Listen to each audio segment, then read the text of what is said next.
Absolutely. So in 2015, the state of Tennessee Office of Criminal Justice Programs approached the Memphis Police Department and asked us to form a partnership with other entities in Shelby County to study a GPS pilot program to try and enhance victim safety on offenders that are on pre-trial release awaiting disposition of their court cases.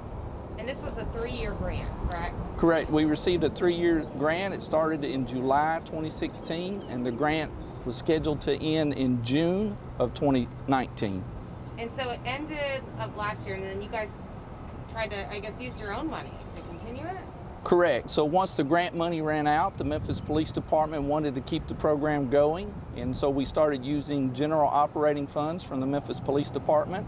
So just for example, in fiscal year 20 that we're in the middle of right now, we've already spent $140,000, and we estimate by June 30th we'll be closer to $180,000 or $190,000. So what has happened with the funding? You guys, is it something you just can't afford anymore?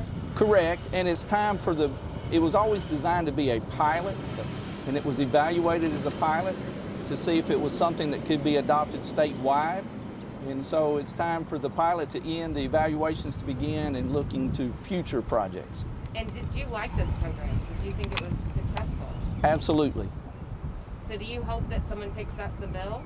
Yes, I hope someone does. I think everyone in the Memphis Police Department does. I think everyone that was a part of the partners. So when this program began, it was not the Memphis Police Department alone. It was a partnership with the Shelby County Sheriff's Department, Shelby County District Attorney General's Office, Shelby County Pretrial Services, Family Safety Center, and evaluation company Themis. So how are they monitoring these people out on bond, just the old ways? Correct. So before this pilot program began in 2016, if an offender was arrested for aggravated assault DV, he was given written bond conditions, and those conditions basically say no contact with the victim. So the GPS device gave us a way to monitor if the offender was complying with that rather than depending on the victim to report a violation. So if someone picked this up, it'd be about $600,000, give or take? Yes, ma'am. So especially in the summertime when the number of offenders go up, it was easily costing $50,000 to $55,000 a month. So that would equate to about $600,000 a year. Anything else you want to say about it? I hope everybody keeps in mind that this was originally designed as a pilot test.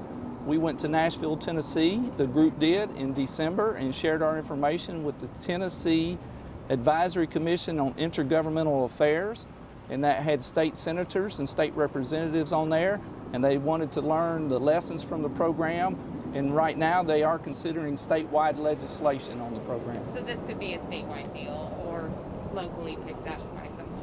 Absolutely. Okay. COVID-19 kind of sped up, I guess, the fact you had to end it, correct? Well, keep in mind it was already in the progress of being ended. So we notified everybody in November that we could not afford to attach any new offenders. So no new offenders have been attached since November. And the idea was, as court cases were disposed of, just let it gradually drop off. But what we saw in April, no court cases were disposed of. And what we began with in April, we ended in April with.